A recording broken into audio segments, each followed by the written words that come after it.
کالو کوا اور اس کی بیوی ٹنٹنی چڑیا ایک چھوٹے سے گھر میں اپنے 7 چھوٹے چھوٹے بچوں کے ساتھ رہتے تھے۔ ٹنٹنی اور کالو کوا دونوں ہی بہت ہی غریب تھے۔ کالو کوا ایک لکڑہارا تھا۔ وہ روزانہ صبح لکڑیاں کاٹنے کے لیے جاتا، پھر وہ لکڑیاں کاٹ کر بیچا کرتا۔ ان سے جو پیسے آتے وہ اپنے گھر کا گزارا کرتا۔ ان کا بہت مشکل سے گزارا ہوا کرتا تھا۔ کبھی کبھی تو ان کے پاس کھانے کے لیے بھی کچھ نہیں ہوا کرتا تھا۔ ایسے میں وہ اپنے بچوں کو بھوکا ہی سلا دیا کرتے تھے۔ ٹنٹنی اس سب سے بہت پریشان تھی۔ وہ اپنے بچوں کو ایسی حالت میں نہیں دیکھ سکتی تھی۔ ایک دن وہ اپنے شوہر کالو کوے کے پاس گئی اور اس سے کہنے لگی، کالو جی، ایسا کب تک چلے گا؟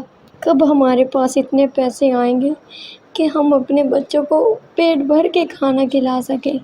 جب ہمارے پاس پیسے نہیں ہوتے تو آپ نہیں جانتے میں کیسے بچوں کو بہلا پھسلا کر رات کو سلاتی ہوں۔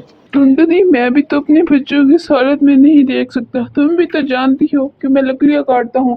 اگر لکڑیاں نہ بکے تو اس میں میرا کیا قصور ہے؟ کالو کوا بیچارہ کیا کرتا، وہ بھی مجبور تھا۔ اسی طرح ایک دن کالو کوا لکڑیاں کاٹنے کے لیے گھر سے باہر گیا۔ اس نے وہاں سے ڈھیر ساری لکڑیاں کاٹی، لیکن جب وہ بازار میں وہ لکڑیاں بیچنے کے لیے گیا تو کسی نے اسے وہ لکڑیاں خریدی تک نہیں۔ کالو کوا بہت مایوس ہو کر واپس گھر لوٹ آیا۔ اس دن اس کی کوئی کمائی نہیں ہوئی تھی۔ جب کالو واپس آیا تو ٹنٹنی چڑیا نے اس سے پوچھا، کالو جی، آپ آ گئے؟ دیکھیں نا، میں کب سے آپ کا انتظار کر رہی تھی۔ بچے کب سے بھوکے ہیں۔ آپ نے جو پیسے کمائے ہیں لائیں مجھے دیجیے، میں کچھ لے کر آتی ہوں کھانے کے لیے۔ کالو نے مایوس ہو کر اسے جواب دیا، نہیں ٹنٹنی، آج بھی کوئی کمائی نہیں ہوئی۔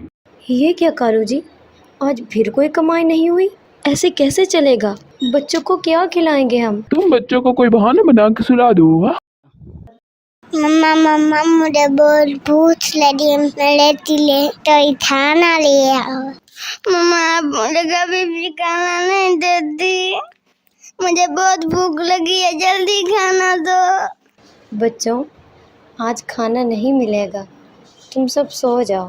میں وعدہ کرتی ہوں کہ کل تم لوگوں کو کھانا ضرور کھلاؤں گی۔ تم گندی مما مجھے کھانا نہیں دیتی۔ ارے بیٹا، ایسے نہیں کہتے، میں نے کہا نا کہ میں کل تم لوگوں کو کھانا ضرور دوں گی۔ تم سب تو میرے اچھے بچے ہو نا۔ چلو اب جلدی سے سو جاؤ، جو جتنی جلدی سوئے گا اسے اتنا زیادہ کھانا ملے گا۔ انہوں نے اپنے بچوں کو بہلا پھسلا کر سلا دیا۔ جب سارے بچے سو گئے تو ٹنٹنی چڑیا کالو کوے کے پاس گئی اور اس سے کہنے لگی، کالو جی، میں اب یہ سب اور برداشت نہیں کر سکتی۔ آخر کب تک ہم اپنے بچوں کو بھوکا پیاسا رکھیں گے؟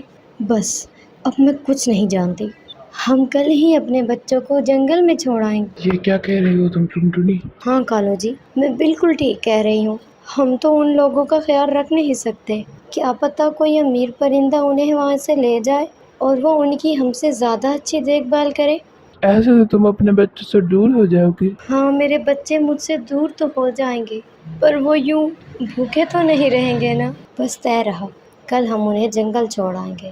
کالو کوے نے بھی ٹنٹنی کی یہ بات مان لی۔ آخر وہ بیچارہ کیا کرتا، اس کے پاس کچھ پیسے نہیں تھے۔ اپنے بچوں کو یہ بھوک سے مرتا ہوا دیکھ بھی تو نہیں سکتے تھے، اس لیے انہوں نے فیصلہ کیا کہ وہ کل صبح ہی جا کر اپنے بچوں کو جنگل میں چھوڑ آئیں گے۔ ہو سکتا ہے کوئی امیر پرندہ انہیں اپنے ساتھ لے جائے اور اس طرح وہ لوگ اچھی زندگی گزاریں اور اس غربت کی زندگی سے بچ جائیں۔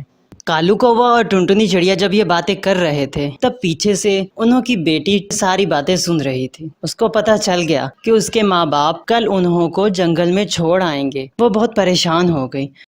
ارے نہیں مما، تو ہمیں جنگل میں چھوڑ دیں گی، ہمیں تو گھر کا راستہ بھی نہیں پتا۔ اب ہم کیا کریں گے؟